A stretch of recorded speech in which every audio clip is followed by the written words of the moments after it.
Hi,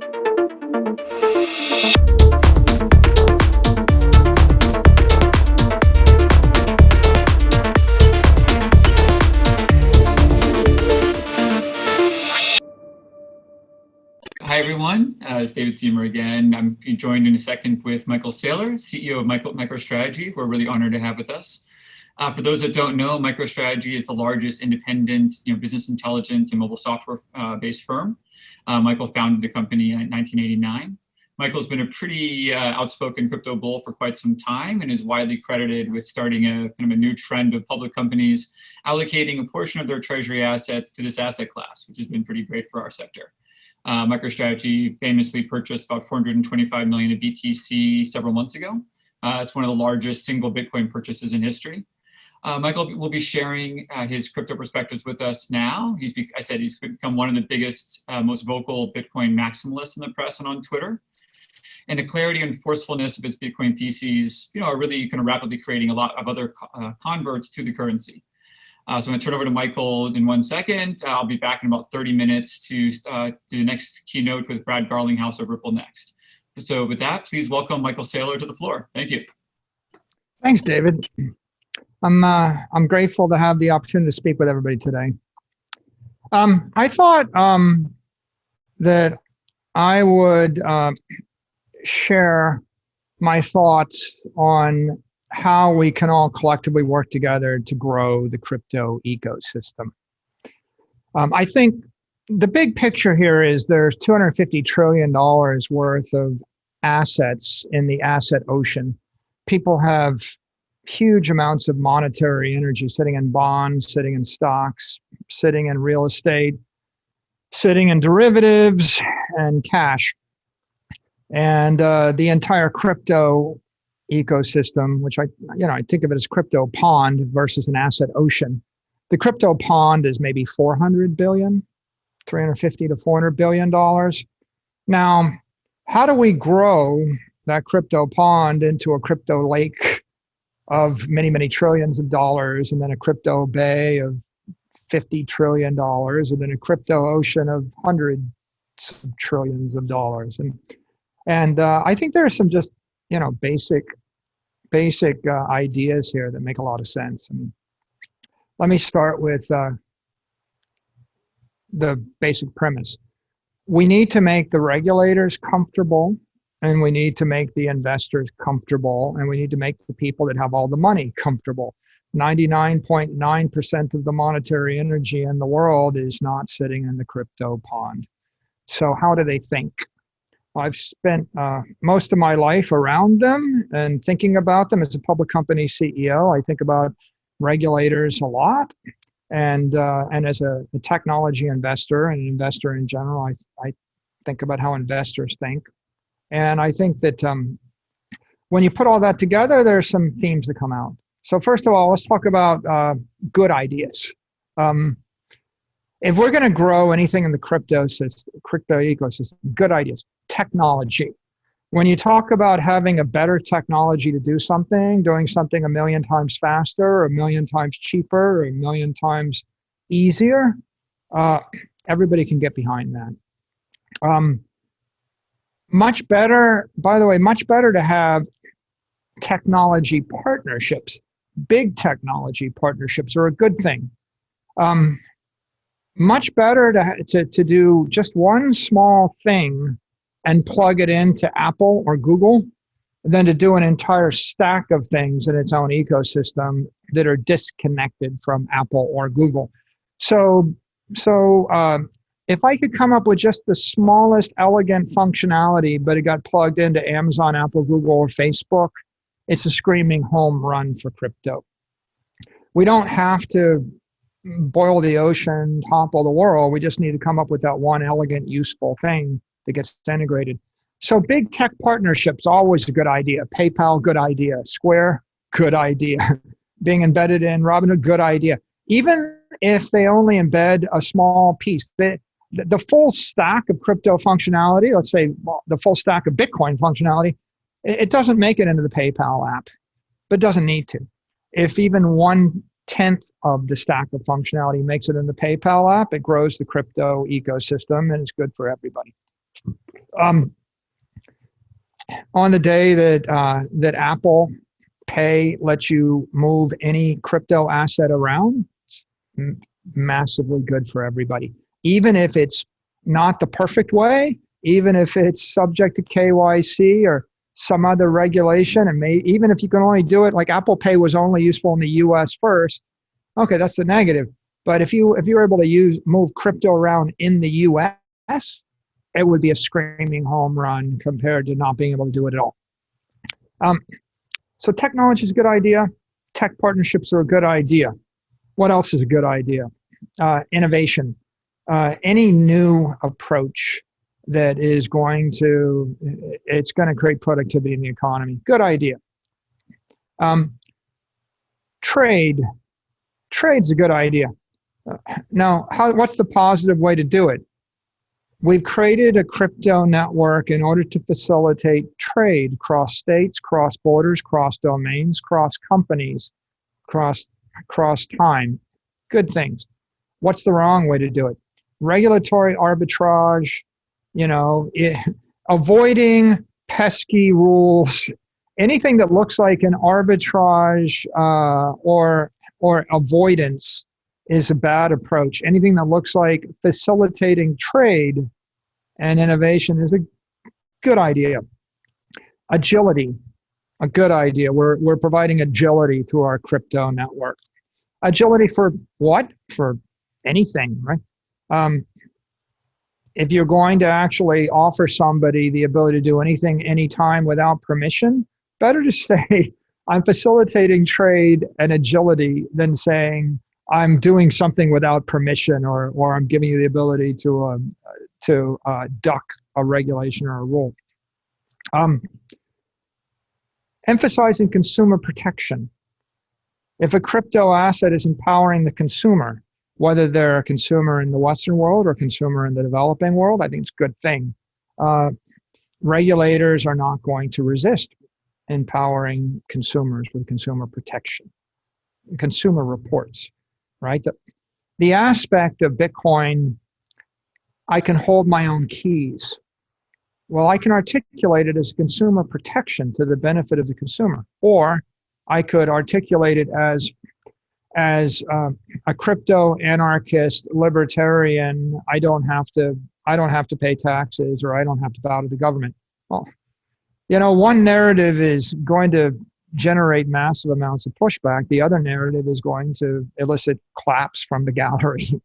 So thinking about how you say things, I think, is very important. Institutions and big investors, they're going to want transparency. So with all of these yield offerings and the crypto banking, if you want someone to put billions and billions of dollars into your network, then emphasizing opacity and mystery and enigma is not going to help. They're going to want transparency. What's really going on here? If somebody says to me, we're going to take your money and loan it to this person at 7%, and we're going to pay you 3%, and there's a 2% risk, and we're going to create insurance for the 2% risk, and we're going to keep 2%. I might listen to that story and nod and think, okay, that's good, I'll take that. But when they just tell me they're doing something with smoke and mirrors and I'm going to get some percentage, I'm not so sure. And I would rather take 3% with transparency than 30% with opacity. It's too good to be true. Gamblers will take the 30%, in a casino. It's like I pull the slot machine handle and maybe some money comes up, but that's called gambling when you make money without knowing why and without deserving it. If you actually understand why it works and it's transparent, then you're more likely to trust your life with that thing. Stability is another part of that, right? I need it to be transparent before I put hundreds of millions of dollars into your crypto or into your idea. I need to know why it works. I need to understand that it respects the laws of physics, that it's not too good to be true, that it's creating rational value for somebody somewhere that makes sense. For me to be on one side of a transaction, I need to imagine myself being on the other side of the transaction. And if I can see it being rational, fair, and reasonable to be on either side of the transaction, then I'll probably take the trade. But if one side of the transaction looks great and the other side of the transaction looks awful, then I think somebody's not telling me something, and I won't invest or put my money behind it until I know why it's too good to be true. So that equity and transparency and rationale is very important. Stability is important because I need to see that the markets function the same way for a long period of time, right? Nobody's going to trust a bank in business for 12 weeks. 12 months is yesterday. 3 years is about at the point where you start to think maybe I trust it. Yeah, if you've got a crypto network or a crypto offering or something, I'd like to hear you tell me that you set it up 7 years ago and you've been working out all the kinks and you're stabilizing. I don't really want to hear you tell me that you started 3 years ago, but then you realized it was all messed up, and so you just changed it 12 weeks ago or 4 weeks ago, and now it's good.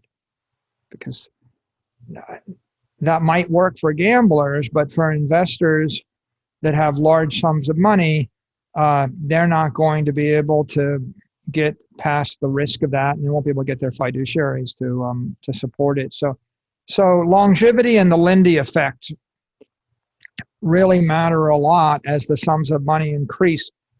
One of the biggest advantages of Bitcoin is it's been around more than 10 years. And so I think that's pretty important. And you have to set your expectations accordingly and be humble in your approach. I think consistency really is a good thing. Someone is going to give you hundreds of millions of dollars. They're going to want to see it's a consistent business model, a consistent technology, keeps working. Like, it was like, I don't know, 5 years before the extreme wealthy and billionaires actually trusted the iPhone, before they trust Google or YouTube or iPhone. I mean, there's a lot of wealthy people that didn't trust Amazon for 10 or 15 years after they started. It takes a while to build up trust. You got to have consistency of brand, consistency of offering. You can't keep changing the way it works. At least you don't want to change the way it works in front of the customer. You can tweak behind the scenes to make the algorithm better, maybe, but if it's jarring to the customer, it's like a clock starts again. You're resetting the clock. Every time you change something, if you look at something like Ethereum on proof of work, well, if it's been sitting there for 4, 5, 6 years, I think one thing. Then when you change it all to proof of stake, the clock starts again for 3 more years, 3 to 5 years after the proof of stake switchover. People will look back and say, okay, I guess I can trust it now. But really, if you change the fundamental architecture of the crypto or of the offering, you got to say to yourself, I just restarted the clock and I'm going to have to take another 3 to 5 years. And I think 5 years is kind of like, it is really early for someone to put hundreds of millions or billions of dollars onto something. So just be aware when you're tinkering with the architecture, you're starting the Lindy clock again, and that's going to stop large sums of money from flowing into that new architecture from risk-averse investors. No, the innovators, the venture capitalists, right? The gamblers will do anything. The VC will go 10 years early, maybe 15 years early, but the huge institutional money is going to wait until the idea has seasoned and it's hardened and it's been tempered, it's been tested, and they're going to have to view it to be reliable and dependable. So you got to decide what you're trying to do, what you're trying to accomplish. But all of those things are going to be kind of critical if you want to embed something either with if you want an organization with $10 billion of capital to bet on you, other than in a VC, small VC side fund, then they need to see that. And if you want a $100 billion big tech company to really bet on you, it needs to be rock solid, dependable. So let's talk about bad ideas. bad ideas, experimentation. Like nobody wants to hear that you're experimenting with something which is life support equipment. Done experimenting with my money, experimenting with providence, with security, with something which is as important as life. So figure out what that is. That makes people nervous. They don't really want to hear that. Rapid mutation. Rapid mutation scares away institutional investors. It'll scare away big tech. Then, I don't want to bet my life on something which is mutating every year or every 6 months or every 3 months. Those things we normally run away from, not run toward. We want new. By the way, new is not a good idea. Nobody with money wants new, right? Bitcoin is currently the most seasoned crypto asset, and we're fighting a never-ending war with gold. And the gold bugs talk about 5,000 years of history, and you've only got 11. So 11 months, that's not going to fly very well. So rapidly evolving, new, untested. Like, did you pack your own parachute? Somebody walks in and says, I got new scuba equipment, or I got a new parachute, and I just kind of tinkered with it and changed everything about it. It's 10 times better. And I'm asking the question, well, when did you put that in the market? And if the answer is like this quarter, my thought is, why don't you come back to me in a decade, in 5 years, in 10 years? When something is mission critical, I've been on aircraft carriers. 50 years after World War II ended, and they still have 3 people down below the flight deck looking at a closed circuit camera, counting the number of times a tailhook landing took place. And when they get to 100, they both mark their clipboards, and then one person pulls a crank which rotates the tailhook. And that's 50 years after World War II, and it's 20 years after computers came along. And I said to the commanding officer, why do you guys count tailhook landings? Why don't you use a computer for that?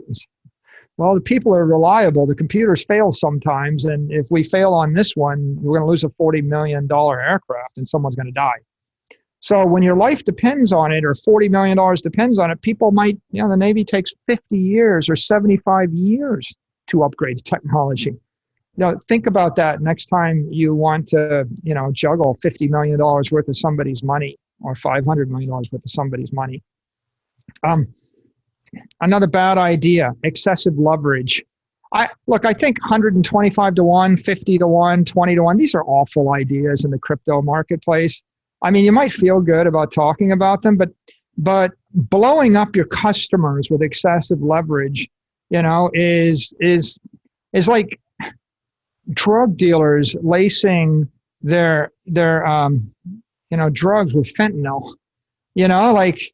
It might have sounded like a good idea, but you start killing all your patients. And when you kill your patients, it attracts the police, and then they shut you down. So lacing your offering with excessive leverage, such that you're attracting the junkies and the gambleholics who want to get rich, and then you're blowing them up right and left. It's got a bunch of problems. One, you kill all your customers. Two is you get a bad reputation for addicting people to leverage, right? That is lethal. And 3, you attract regulators that are going to come and shut you down. And 4, you create massive volatility in the price of your crypto asset. When BitMEX went offline, you could actually see Bitcoin volatility dramatically dropped.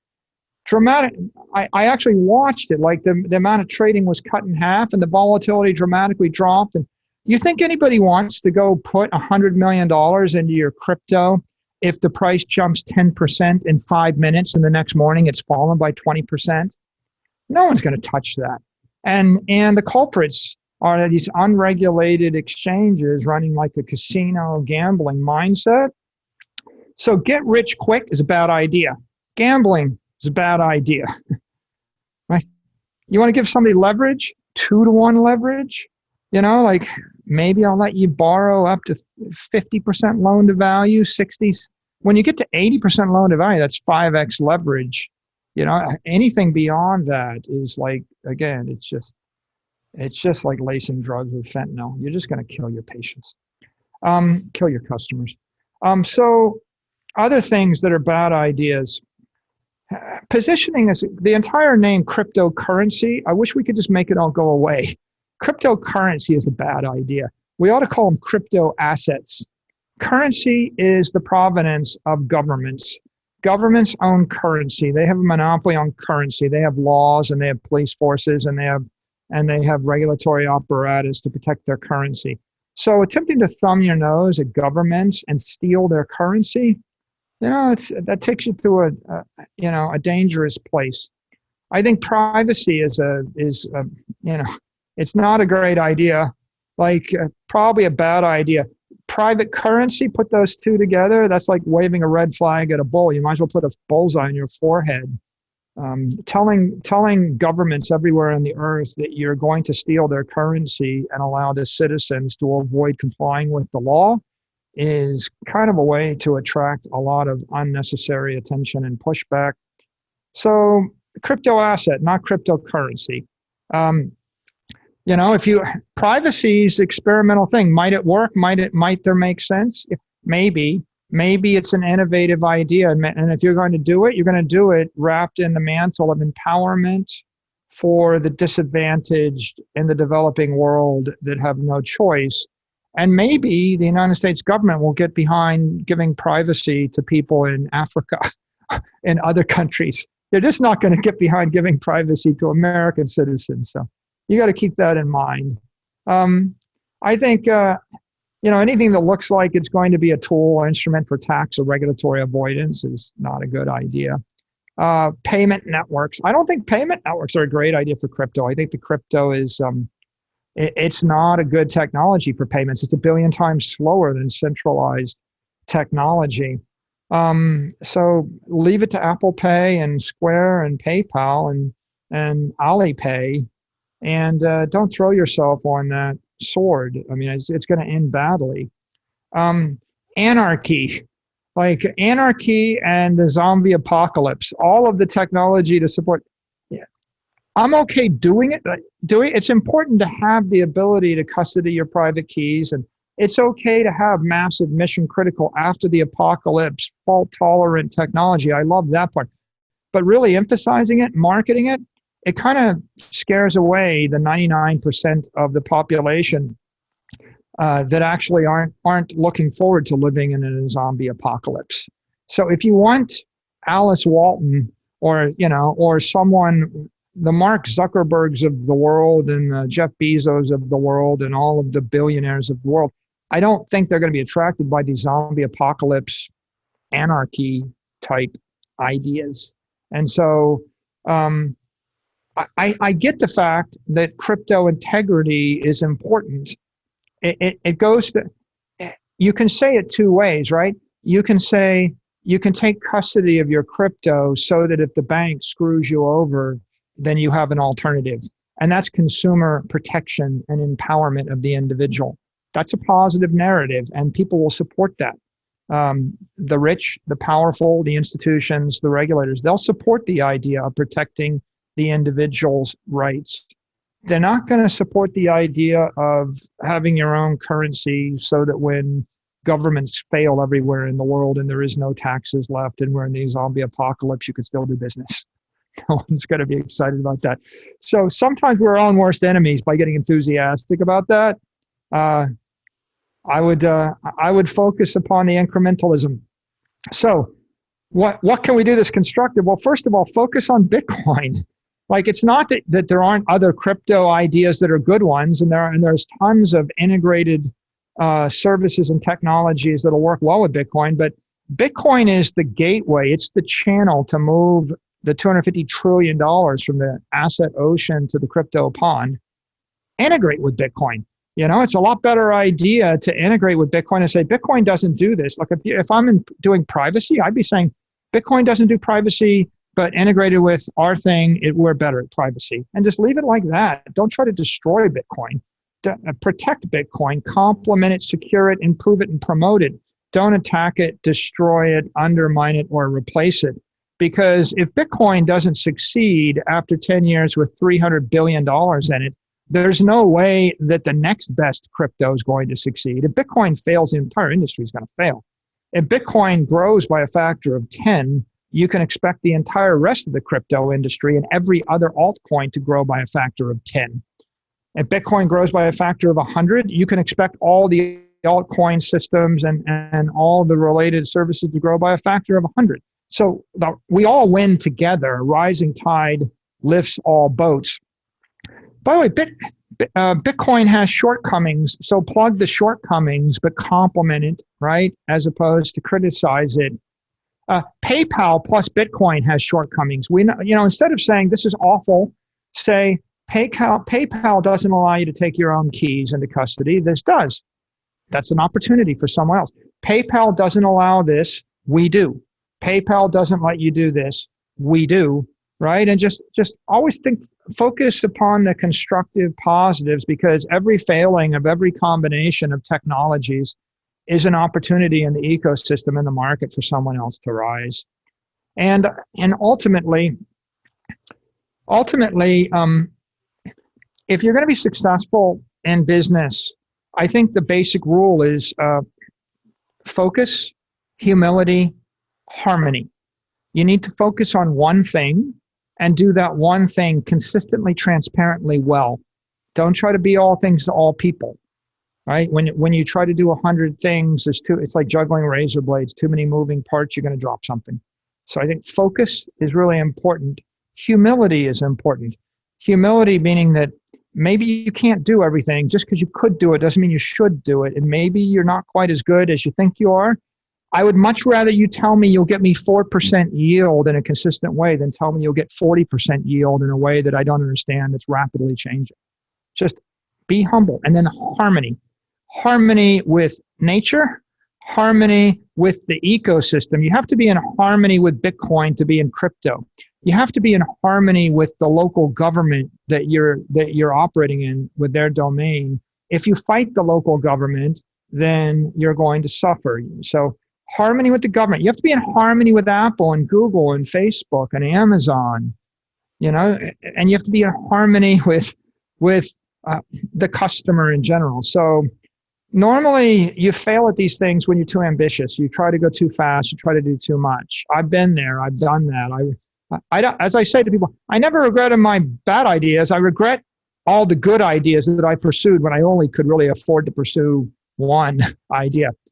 And so I think that's the summary of my thoughts on crypto. I think I am a big Bitcoin believer, but it is also true. I do think that there are other things, there are other market solutions that crypto assets can solve. I do think there's a place for stable coins. I think there's a place for crypto. I think there's a place for crypto applications. I think there's a place for other type of crypto assets. I think there's a place for crypto characteristics, but you have to think very, very hard about the niche or the segment, the solution you're going to bring to market.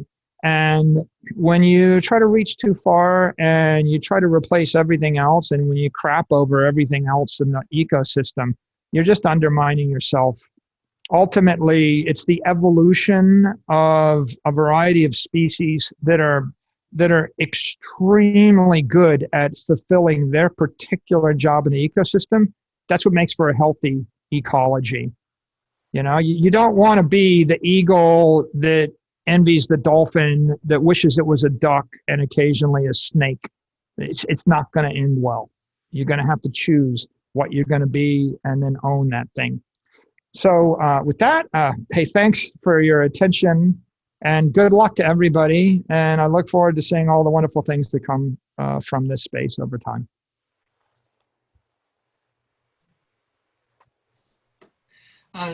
There you go. Thank you, Michael. That was great. Really appreciate your thoughts and all the time and whatnot. I will say I've introduced a lot of people as Bitcoin maximalists over the years, and I've never had anybody, almost everyone always kind of walks backwards a little bit. Like you actually focus down on a very clarified, almost single use case, which is, it's a lot of clarity how you think about it, which is impressive.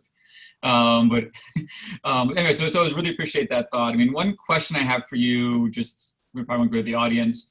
Obviously a lot of talk in the spaces between gold and BTC and, Bitcoin is digital gold and whatnot. And I think you made a Twitter post or retweet or something recently, kind of going in a different direction. Obviously, right now, BTC aspires to look like the market value of gold. But most people, I think, in our industry kind of think they'll live side by side. I guess, is that your opinion, or do you think BTC will end up, kind of completely circumventing the gold market?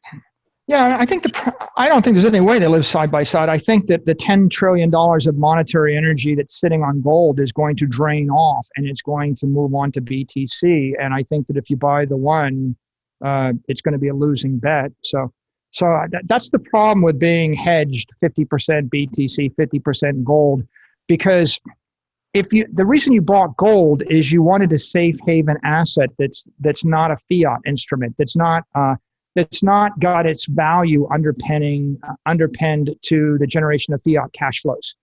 If I wanted fiat cash flows, I'd buy bonds, or I'd buy real estate, or I'd buy stocks. But if I want to run away from them, I buy something which isn't reliant upon fiat cash flow. So I buy gold. But gold is a defective asset. There's a lot of counterparty risk. There's a corruption, and we keep mining more of it. And so Bitcoin is synthetic pharmaceutical grade gold, but without the corruption, without the counterparty risk. Or let's just say it's crypto secure. You could have counterparty risk, but the option to take my keys means that all the counterparties in the crypto space are kept honest in a way that the banks that hold your gold are not going to be kept honest. So if I wanted to buy gold and I understood Bitcoin, I would realize that Bitcoin is better than gold across every dimension, 1,000,000 times better than gold. So the only people who are going to keep gold are ones that are ignorant of Bitcoin. And as soon as they're not ignorant of it, by the way, and the reason they'll not be ignorant of it is when the price goes up by another factor of 10, gold is breaking down. It's not moving. Bitcoin is moving. Someone scratches their head and some journalist says, Bitcoin is gold for people that want something better than what we found in the Earth's crust 5,000 years ago. So I think it's very dangerous to hold gold. The only reason to hold gold is you just believe the entire crypto system is going to collapse under its own weight, and you think a black swan will hit it. But if you don't think so, then you could very well find that you lose most of your monetary investment in gold, and that Bitcoin runs by a factor of 100, and that would be pretty devastating investment strategy for someone. But it would be awful to have figured out that the problem is holding fiat instruments and then run to the wrong answer, right? Gold is the 19th century answer. Bitcoin is the 21st century answer. It's like, you want to buy Kodak or do you want to buy Apple? Because, people buying Kodak are they're taking photos with Canon cameras and storing them in shoebox in their attic. And then people buying Apple are taking photos on a camera, putting on the Facebook network. And which of the two of those trades worked out better? Yeah. No, it's interesting. I mean, the last kind of thought from what you were saying is, and I read this a while ago, that Bitcoin is probably the first software ever created where its killer feature is actually its lack of ability to upgrade, at least easily. That gives it incredible stability. It was obviously pretty well architected up front. There are some minor tweaks that can be made, but the governance is very challenged. But that was a really interesting thought, that the power of Bitcoin is that you can't change it from a software world. That's probably never happened before. That kind of goes along with a lot of your comments around just the stability of it, the immutability of it. Yeah, I mean, I think it's a pretty big idea. And I think that a lot of the guys, the people that are the crypto critics of Bitcoin, I think they think that the answer is by inventing better technology. And what they don't realize is that, no, that better technology gives you new functionality and different functionality, but we've already perfected the functionality we need in the Bitcoin network. The functionality is not payment. It's not a payment network. It's not a currency. It's not an application network. It's not a privacy network. The functionality is to store all of the monetary energy on Earth in a simple ledger forever without losing any of it. It's the most simple idea, but there's $250 trillion worth of money in inferior assets, mostly fiat instruments, and they're not doing a very good job in the next decade. They're going to be defective. So you've got a use case, which is just store the monetary energy in a simple ledger. I don't want any more bells and whistles on it. By the way, that's good for the first $250 trillion, David. Like, the answer is, and it's not a bad thing, right? But by the way, if you've got something that's got $250 billion on it, and it's good enough to support $250 trillion on it, the rational thing for the entire crypto community would be to say, hey, you guys ought to sell your bonds, sell your cash, sell your stocks, sell your gold, sell your silver, sell your commercial real estate, put it into Bitcoin, where it will be tokenized, pure encrypted energy, in a conservative software network that should last forever. And now, after you've done that, here's my other idea for you. I got a DeFi network. I got a privacy network. I got a yield network. I got some functionality on top of it. I'm going to go ahead and create, a crypto cross-domain network that's going to trade this ferociously 1 million times a day, and you can make more money. But if people don't get into the crypto market, if the assets don't flow into crypto, you're never going to be able to do everything else with them that all the other crypto functionality offers. So the fight is to convince people that would hold money in gold to move it to digital gold. That's a battle that's worth $10 trillion. And then the next battle is to move big tech stock. And the next battle is to move debt or commercial real estate. And those are battles worth fighting, and they're worth winning. And you don't need any more technology. What you need is solidarity, right? But what makes Bitcoin compelling is that $300 billion worth of money is agreed to use it as their monetary network. And people can crap all over that and say, well, the technology is not as good. But the point is, what makes Facebook compelling is 1 billion people use it. And the thing that makes Twitter compelling is 300 million people use it. And if you don't appreciate the fact that everyone agreeing to do something on the same protocol is the intrinsic value, right? Then you've missed a fundamental issue, right? The intrinsic value is the agreement on the protocol by the powers that be. And that's the basis of the Roman Empire. That's the basis of railroads. It's the basis of electricity. It's like nobody creates a better electrical appliance that doesn't work on the power grid in the US, even though it's better. If crypto Twitter people said we need 5 prongs on our power plugs because 5 is better than 2 or 3, everybody would say, well, that's stupid. It won't work, right? So I think that the idea is it's the protocol, right? And we just have to agree on one. And after 11 years of back and forth and testing, we found one that works. Now we can scale it up by a factor of 10 or 100 or 1,000. The sooner we do that, the sooner everybody else gets to launch their own protocol that plugs into this tokenized monetary energy, and it'll be good for the entire ecosystem. Well, good. Well, that's well said. So I think we're over time already. So I'm going to be back. So thank you, Michael. I'm going to be back with Brad Garlinghouse in just a moment. We'll do a little rotation among speakers. But thank you again, Michael. That was a great speech, and we'll hopefully talk to you soon. Thank you, David. All the best, everybody.